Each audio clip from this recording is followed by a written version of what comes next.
Hello and welcome to episode number 5. Separation and future. That's the topic that I really wanted to kind of talk about today. And the way this topic came about was I've been looking at different things. I've been looking at future. I've been looking at separation, and actually I had a situation in my own life recently around separation. And so what it did, it really made me look at or become more aware of how much we do actually separate. And there's this conversation going on right now in Access Consciousness where they talk about comfortable distance. And basically, comfortable distance is this distance that we keep between us and whatever, another person, ourselves, family, situations, choices. So we basically are in a perpetual place of not creating more, not creating greater, and that we're just in a space that's just comfortable enough for us and for what we choose.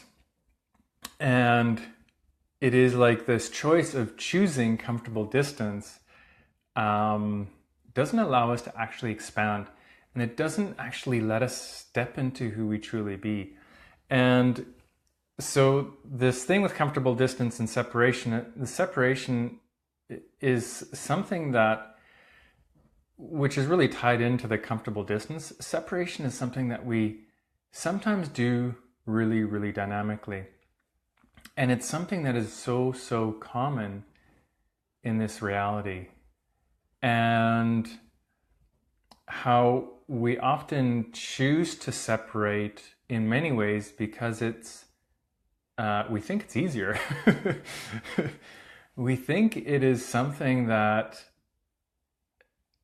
you're like, well, I'll just get rid of that and it'll be done and move on to the next thing. Isn't that easier? It may be, but also in the long term, it doesn't create choosing more of you in that, because whenever you separate from somebody else, you also have to separate from yourself. And I think that's one of the biggest things, is the separation of yourself that this ultimately comes back to. And we do it so frequently, and it is something that is learnt, that we tend to learn very early on in the society, however it shows up.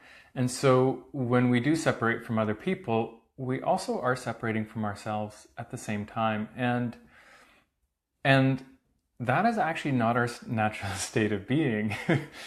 Our natural state of being is not to separate, actually. Our natural state of being is to be in the kingdom of we, where we are actually in the space and allowance of everything, including ourselves, and that we don't choose something else that doesn't allow that to show up.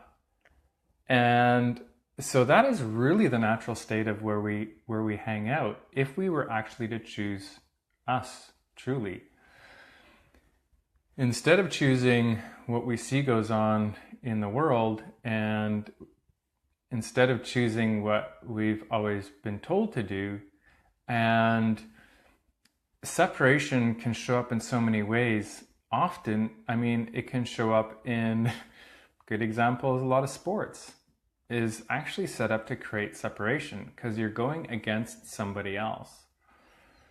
And I've done a lot of sports, and maybe not so many team sports, but other kinds of sports and competition, and many kinds of competition actually. And I'm not saying that that's a bad thing or anything like that. It's just being aware of how all these places are created in our society that we don't even really look at. And And I know with sports and competition, it can also create this space where you're expanding yourself and you're actually growing yourself. So it's not like I'm saying sport and competition is bad or anything like that. It's just that the fundamentals of the way it is set up is to create that separation. And it's really evident actually in big sports games, whatever it may be. When you have two teams and one inevitably ends up losing and the other ends up winning. And so, if you're part of the losing team, whether you're playing or you're a fan, you know what that experience is like. And vice versa, when you're on the winning team, you know what that experience is like. And so you basically have to choose one or the other by supporting a team, because you're going against the other person or the other players or the other team or whatever it is. And so I'm using sport as an example because I'm using that just to show how ingrained it is, or how evident it is in our society, this whole concept of separation. And so when you start looking at just one piece like that, and then you see it in so many different ways. Hello, Norway. And there are so many, there's so many ways that we actually do it. And so really what came about for me this week was that I realized that it was happening within my own house. And so, and it was really uncomfortable. It's like really uncomfortable when you're living with someone and they're separating. And so eventually I ended up having a conversation, and that conversation wasn't the most fun of conversations I've ever had, but it did shift something and it did create something else. And in that conversations and what came afterwards was this real realization of really how much a lot of people learn it in their family when growing up. That there are probably less families in the world, I would say, that actually function from the kingdom of we, whereas most families actually function from the kingdom of the kingdom of I, or kingdom of me. And so that's all about separation, and it isn't really about inclusion. And so it's, there's so many different things kind of popping right now. So it's really interesting when you start actually looking at that. And so what was interesting for me was, where do I do it in my own life? That was a question that came up. And where have I been actually choosing it without being extremely aware of it? And it's interesting, it's like when you start asking that question, I know that one of the places that it goes for me is places with my body, actually. Like, I don't always really listen to my body, and I definitely don't always function from the kingdom of we with my body. And so that's one of the places that I have realized that I do some separation with myself and the body that I get to play with here. And so it's interesting, and I am looking at more places too, or looking at it more as to, okay, so where else do I do it? And not from the space of like that it's wrong and, oh my God, I can't, I'm a terrible person and that kind of thing. It's from a place of like, I'm aware that a lot of people do separation a lot. So where is it showing up in my own life, and where can I acknowledge that so that I can choose something different? because I'm really aware how limiting of a choice it is to separate, and how it really doesn't create the future that I know that is possible and that I truly have a strong desire to create. And so it's interesting. So it's neat because you get to look at these kinds of things. Like you get to look at the place in your world, or in my world, where it's like, okay, where do I do this? Or where are places that I'm not aware that I could be more aware of and more present in my life, and not and choose to include everything, and choose to be in that space of including everything instead of not. And it's interesting too, because there's another part of this conversation that actually came up a few months ago with my roommates, and one of the things that we were talking about what we don't see within ourselves, and one of the things that they said to me was that I don't separate, actually. And to me it was like, I don't have a clue what you're talking about. And so they're like, well, generally, like fundamentally, generally the way you are, you don't actually separate. Like that's just not how you function. Most people do function that way, but you don't. You're always open to whatever. You don't actually close the door. And still to this moment, I don't actually have a clue what that really means. And so it's interesting to hear it, and it's interesting to also look at that too. And so then when I look at the piece of just how separation is, and also like, where does it show up for you? Because that's actually something I'm curious in, because I can see how it shows up in different places, in different people's lives, in the people that I know. But I'm also curious where it shows up in your life, or where it shows up in your world. Family is one place for sure. Are there other places too? And I know family, it definitely does show up in so many different ways, which makes families so interesting. And so the other thing that I really was looking at with this separation is also your future, because I've been looking a lot at the future too, and looking at creating a future, and what kind of future can I create, and what kind of future do I actually desire to create, and what kind of future am I not creating by separating? So how much am I not actually creating the future that I truly desire by not being in the space of the kingdom of we? And so the other thing I'm just realizing now is like, well, I'm getting an energetic question of like, well, what is the kingdom of we? So the kingdom of we is basically what Access talks about with judging nothing and including everything.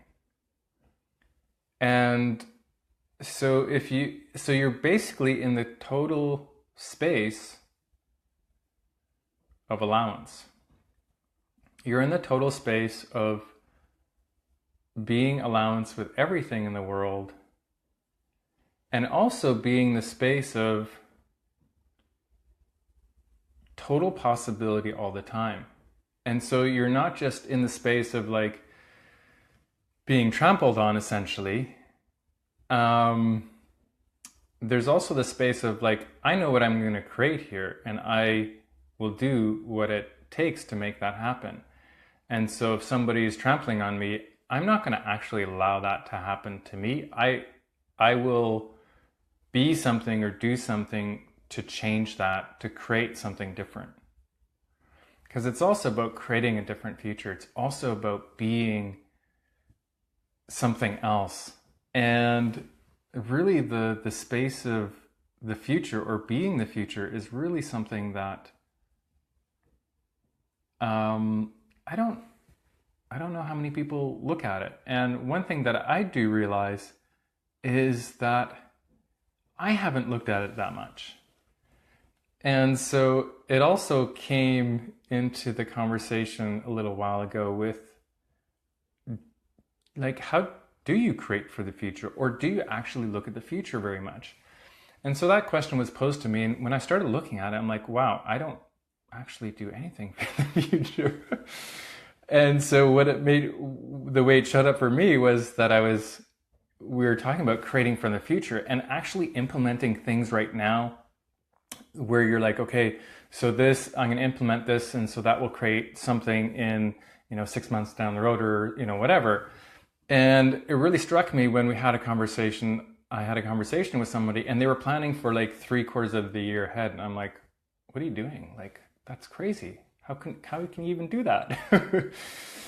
and then when I went back and started looking at the future, I'm like, oh, well, if I started instituting things now, that would create a different future than I'm creating. And I really, really function from just being in this moment, which is great. And what would it contribute if I was willing to be something more and to be aware of and actually implement things to create a certain kind of future, or to create a different future than I'm creating right now?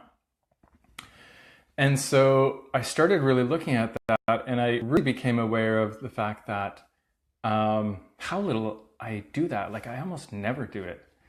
And then, without going into the wrongness, I also looked at what works for me in this way. Like, how does that actually work? And so in the past, I used to do a lot of traveling, and I would literally plan almost nothing for my trips. I would plan the first day that I'd arrive somewhere, and I might be somewhere for a month, and I wouldn't even know the exact time for how long I would be there for. And so for me, that was part of the fun, actually. It was having no plan whatsoever. And so it would be like, okay, what's going to show up today? What's going to show up today? And so it was really about living in that 10 seconds. And it really does work for me in so many different ways. And that's why I keep choosing it. And so when I'm looking at, really creating something different, and looking at creating something way, way more than I've ever created. And when I start looking at that, then I start realizing, okay, I do have to start asking some different questions. And I am required to implement different things to actually create the future that I'd like to create. And so that was a big awareness for me, and that was kind of a big moment where it's like,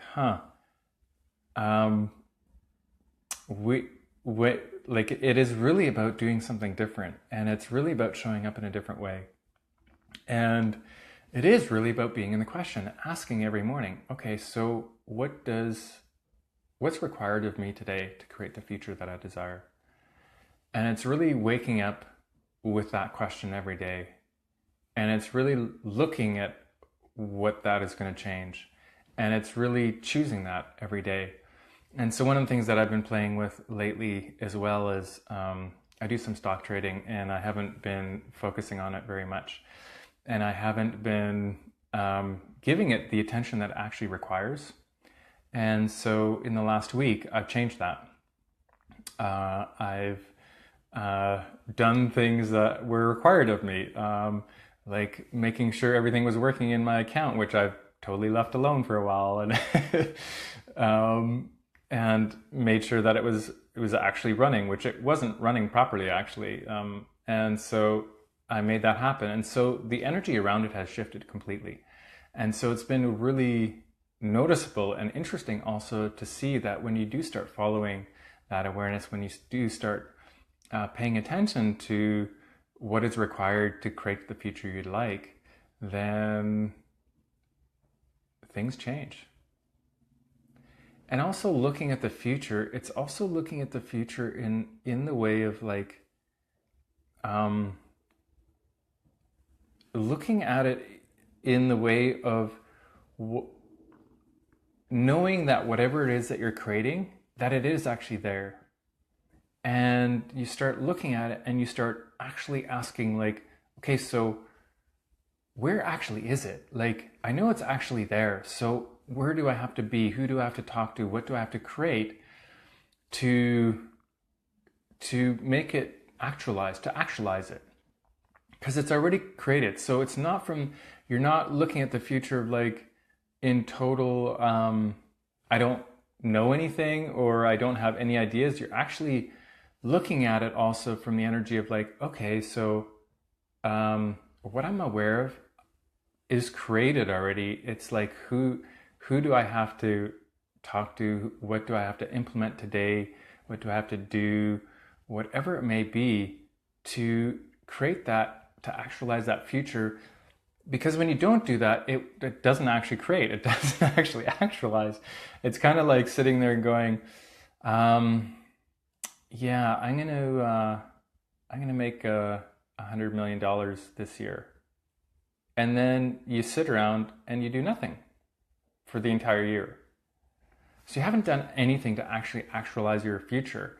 And that was the piece that I was looking at earlier too. Hey, Lori. Was this, what do I have to do to actualize the future that I'm aware of?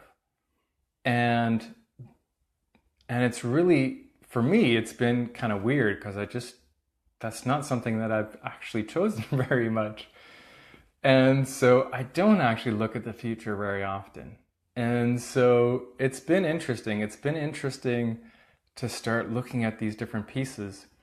And then the other thing that I was also aware of is the whole conversation with the kingdom of we is like the energy of that, of what that is when you choose it for you and when you choose it with others. And it's something that keeps on popping up for me. It's something that me and my roommates are actually looking at creating a business together, actually multiple businesses. And when I look at the energy of the kingdom of we in that, it creates so much more than what you as an individual can create. Because you're adding the energies of all these different people to the creation. And when you look at anybody that has created amazing things in this world, they've never actually done it by themselves. What they did have is they had the awareness of what was possible, and they continued to do that, or to look at what they could do every day to create that future. And they had tons of people that were part of that creation.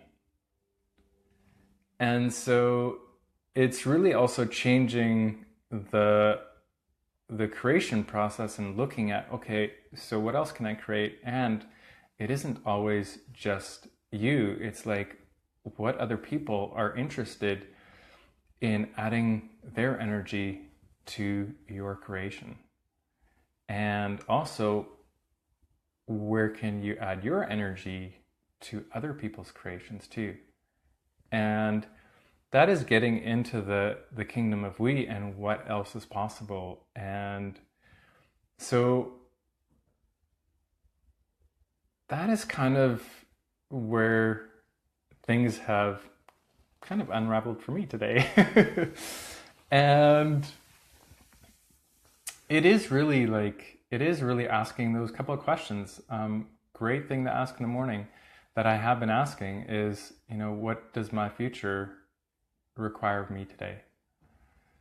And it's always that what really creates in this world is your curiosity.